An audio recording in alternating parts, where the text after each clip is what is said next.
Don't forget to like the video, share your thoughts in the comments, and subscribe to stay updated with our latest stories. The phone vibrated against the polished surface of the old mahogany table, the one piece of furniture I insisted on keeping after the split.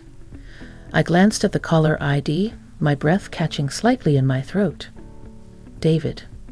Mark's David.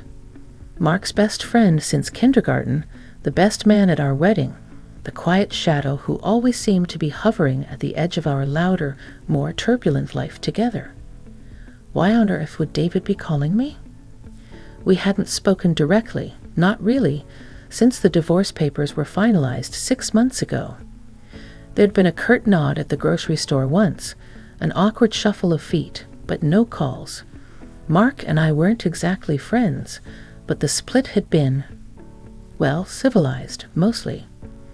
Messy feelings packed away in boxes, just like the last 20 years of my life. I let it ring a few more times, the sound unnaturally loud in the quiet stillness of my too-big house. Rain lashed against the window panes, blurring the view of the drenched garden I'd been trying to tame. It felt fitting, somehow. A gray, introspective afternoon. What could he possibly want? Maybe something about Mark? Was he okay? Despite everything, a flicker of old concern sparked. Or maybe it was something mundane, a piece of mail delivered here by mistake. That had to be it. Taking a breath, I swiped to answer, trying to keep my voice even. Hello, David. There was a slight pause on the other end, the sound of him breathing. Sarah? Hi, it's David. His voice was deeper than I remembered, or maybe just less filtered through Mark's usual boisterous interruptions. It was hesitant, too.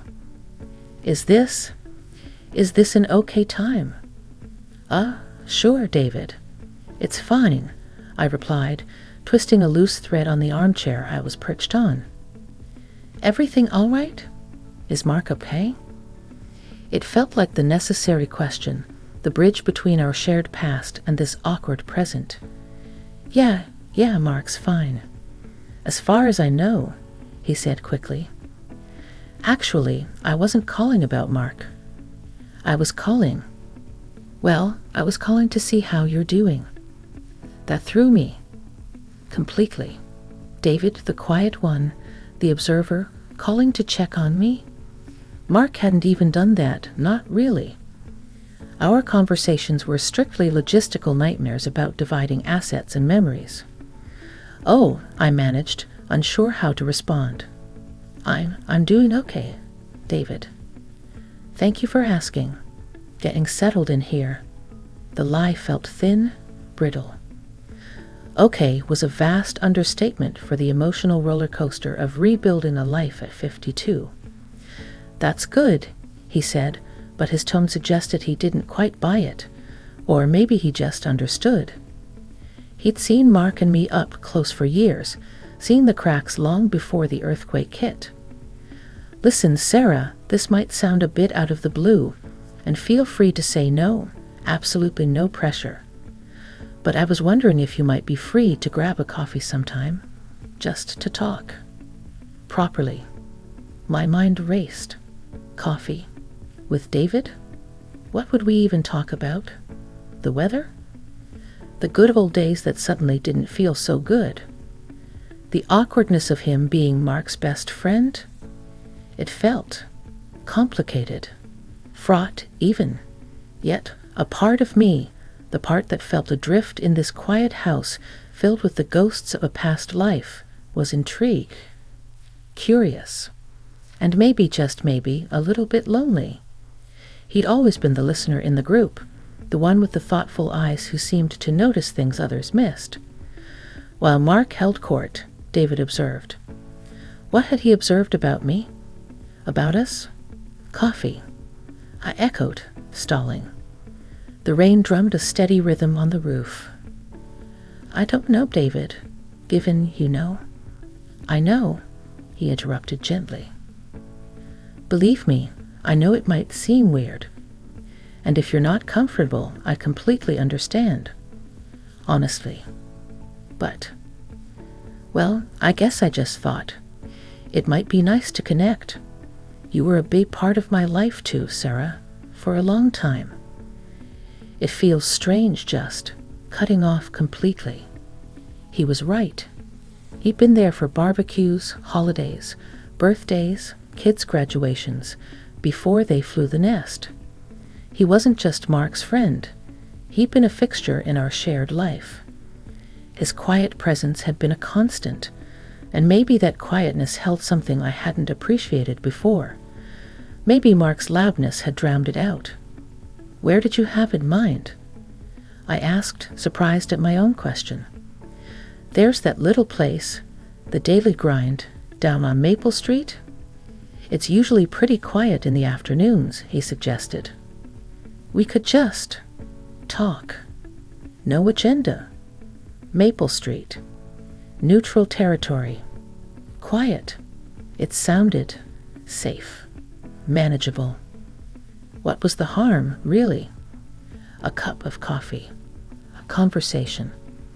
Maybe it would offer some strange form of closure, or perhaps, unexpectedly, a new beginning. Not a romantic one. Heavens no. The thought hadn't even crossed my mind in that way. It was more about connection. Human connection. Something I hadn't realized how much I missed until this very moment, hearing his unexpectedly kind voice through the phone. Okay, David, I said, the decision settling in my chest with a surprising lack of anxiety. Okay, coffee sounds. Nice. The bell above the door of the Daily Grind gave a cheerful little jingle as I pushed it open, shaking raindrops from my umbrella. The air inside was warm, thick with the comforting aroma of roasted coffee beans and baked pastries. It was, as David had promised, quiet.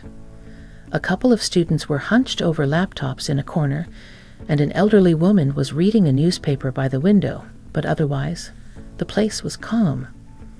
My eyes scanned the small room, and I spotted him almost immediately, sitting at a small table near the back, nursing a steaming mug.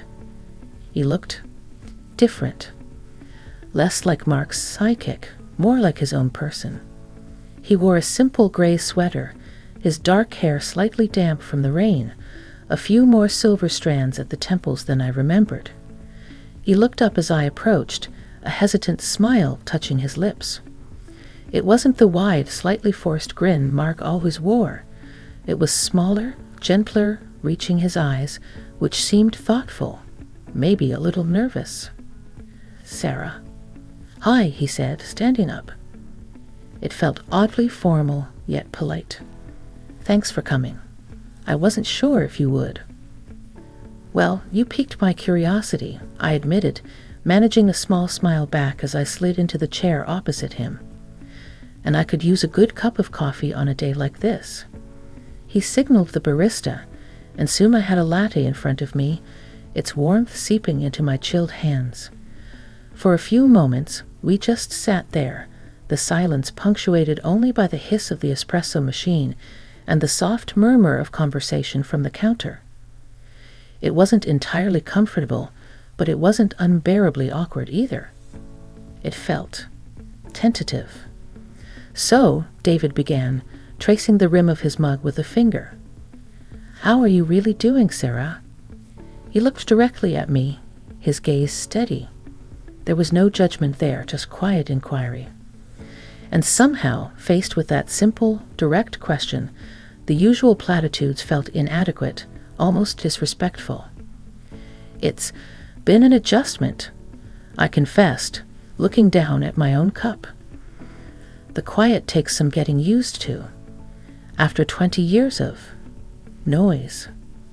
I didn't say Mark's name, but we both knew who the noise was. I can imagine, he said softly. Mark, he fills a room. Always has. He said it without malice, a simple statement of fact. He does. I agreed. And when that presence is suddenly gone, the silence is loud. I hadn't meant to be so honest, but something about David's calm demeanor made it easy. He wasn't trying to fix anything or offer unsolicited advice. He was just listening. "I worried about that," he admitted, surprising me again. "About how you'd handle the quiet. You always seemed centered amidst the chaos." Centered? Me? I almost laughed. I'd always felt like I was desperately treading water, trying to maintain equilibrium while Mark generated waves. "That's kind of you to say, David, but centered isn't exactly the word I'd use. Perpetually bracing might be more accurate." He chuckled, a low, warm sound. "Maybe. But you held things together. I always admired that." Admiration. From David? It was a strange, unsettling, yet not entirely unpleasant feeling. We talked for a while longer, skirting around the specifics of the divorce itself, focusing instead on the aftermath, the practicalities, the emotional echoes. He asked about my plans, my tentative steps towards figuring out what Sarah, the individual, looked like after decades of being Sarah, Mark's wife. I found myself telling him about the gardening I was attempting, the art class I was considering, the awkwardness of navigating social events alone. He listened intently, asking gentle questions, sharing small, relevant anecdotes from his own life. His work as an architect, his quiet satisfaction in designing spaces that felt balanced and calm. It struck me how different this conversation was from any I'd ever really had when Mark was around. With Mark, conversations were performances, negotiations, often competitions. With David, it felt like sharing, a quiet exchange, grounded in a shared history but focused on the present. There was no tension in the way I'd expected, no accusations, no defensiveness, no need to take sides. The tension was more subtle, an undercurrent of awareness. We were Mark's ex-wife and Mark's best friend, sitting in a quiet cafe, finding an unexpected ease in each other's company. It felt slightly forbidden, yet utterly harmless. He wasn't flirting. I wasn't looking for that. It was simply human. Two people navigating the complexities of life, finding a moment of quiet understanding. As the afternoon wore on, the rain outside softened to a drizzle. He told me about a project he was working on, designing a small community library, and his face lit up with a quiet passion I'd never seen before. He talked about the importance of natural light, of creating spaces where people felt comfortable just being. And I realized I felt comfortable just being, right here, talking to him. It was the most unexpected feeling of all. The conversation flowed more easily now, meandering through lighter topics, books we'd read, old movies we both surprisingly enjoyed, the absurdities of local politics. We discovered a shared love for old jazz standards, something Mark had always dismissed as elevator music. David mentioned seeing a documentary about Ella Fitzgerald, and I found myself describing the worn vinyl copy of Ella Fitzgerald Sings the Cole Porter Songbook that my father used to play on Sunday mornings. It was a memory I hadn't revisited in years, precious and bittersweet. David listened, his head tilted slightly, his expression open and receptive. "My dad was the same with Louis Armstrong," he shared. "His trumpet could fill the whole house.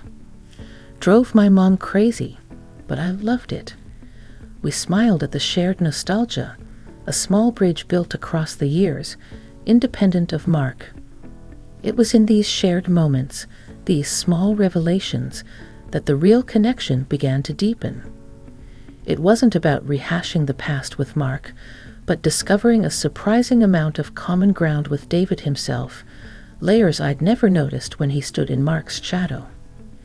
There was a moment when the barista brought refills, and David instinctively pushed the sugar dispenser closer to me, remembering I took 2 sugars, just like I always had.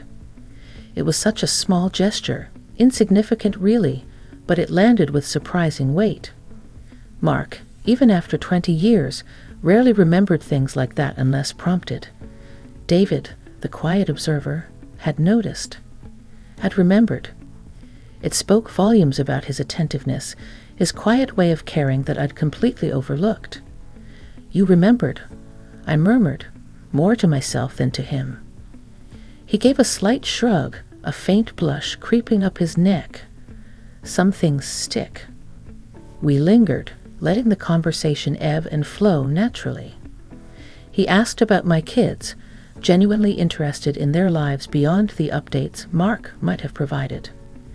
I spoke about my daughter's struggles finding her footing in a competitive job market and my son's adventures teaching English abroad. David shared a story about his own niece starting college, the mix of pride and anxiety he felt for her. It felt normal. Like talking to an old friend, except he wasn't, not really. Or perhaps he was, just in a different way than I'd ever categorized him. The tension I felt now wasn't about impropriety, but about the unexpectedness of it all. This deep sense of being seen, of being understood by someone I had subconsciously relegated to the background of my own life for so long. It made me question my own perceptions, my own blindness over the years. Had I been so caught up in the whirlwind of Mark that I'd missed the quiet depth of his best friend? "You know, Sarah," David said, his tone shifting slightly, becoming more serious. "I always felt bad." I looked at him, puzzled. "Bad about what?" He hesitated, choosing his words carefully. "About how things were. Sometimes. With Mark." He didn't elaborate, didn't need to. He'd been there. He'd seen the impatience, the casual dismissals, the way Mark's needs often overshadowed everyone else's. He'd seen my quiet accommodations, my efforts to smooth things over. "You don't need to feel bad, David," I said softly. "It wasn't your marriage." "I know," he acknowledged. "But friendship. Sometimes it feels like you should step in, say something. And I rarely did. It felt complicated. Like crossing a line." It was complicated, I agreed, appreciating his honesty. It was a vulnerability I hadn't expected, a shared acknowledgement of the difficulties that Mark himself never seemed capable of recognizing. "You were in a tough spot." Maybe, he conceded. "But I just wanted you to know. I saw you, Sarah. I saw how strong you were, even when it seemed like no one else did." His words landed gently, but with the force of a revelation. Someone had seen. Someone had understood, even in silence. It wasn't pity in his voice, but respect. Genuine respect. A wave of emotion washed over me. Relief, gratitude, a strange sort of validation that came from the most unexpected source. Tears pricked the back of my eyes, and I quickly blinked them away, focusing on the swirling pattern in my latte foam. "Thank you, David," I whispered, my voice thick. That means a lot." The atmosphere in the small cave seemed to hum with unspoken understanding. It wasn't romantic. It wasn't scandalous. It was profoundly, surprisingly, deeply human. A connection forged not in spite of the past, but perhaps because of it, built on quiet observation, mutual respect, and the startling realization that sometimes the people you least expect are the ones who truly see you. We eventually fell silent again, but this time it was a comfortable silence, filled with the weight of shared understanding rather than awkwardness. The afternoon light had faded, the streetlights outside casting a warm glow through the Rain Street window. The cafe was emptying out. It felt like a natural end point. "Well," I said, gathering my purse. "Thank you for the coffee, David, and for the conversation. It was surprisingly nice." "It was," he agreed, smiling that gentle smile again. "Really nice. I'm glad we did this, Sarah." He walked me to the door, holding it open as I unfurled my umbrella. The rain had stopped, leaving the air smelling fresh and clean. "Listen," he said, pausing on the sidewalk. "No pressure again. But if you ever wanted to do this again, just talk. I like that." My first instinct might have been caution, a reflexive withdrawal learned from years of navigating Mark's possessiveness and the complexities of social circles. But the honesty and genuine respect I'd felt over the past couple of hours pushed back against that instinct. This wasn't about Mark. This wasn't about betraying any loyalties. This felt separate, something nascent and grounded in mutual regard. It felt like friendship. A different kind, perhaps, but friendship nonetheless. "I'd like that too, David," I replied, meeting his gaze. "Thank you." He nodded, looking relieved. "Take care getting home." "You too." I turned and walked down Maple Street, the damp pavement reflecting the streetlights like scattered jewels. My steps felt lighter than they had in months. Nothing overtly dramatic had happened. There were no shocking confessions, no scandalous proposals. The "you won't believe what happened" wasn't about some explosive event, but about the quiet, internal shift, the unexpected discovery of connection and understanding in the unlikeliest of places, with my ex-husband's best friend. What happened was that I felt seen. Truly seen, perhaps for the first time in a very long time. David hadn't tried to fix me, console me in a pitying way, or draw me into any drama regarding Mark. He had simply offered his time, his attention, and his respect. He had validated my experiences without needing to condemn his friend, acknowledging the complexity of it all. That conversation was a turning point. Not in a way that suggested a new romance, that wasn't on the table for either of us, I sensed, and it wasn't what I needed or wanted. The revelation was simpler, yet more profound. It was the realization that my life wasn't just the sum of my years with Mark.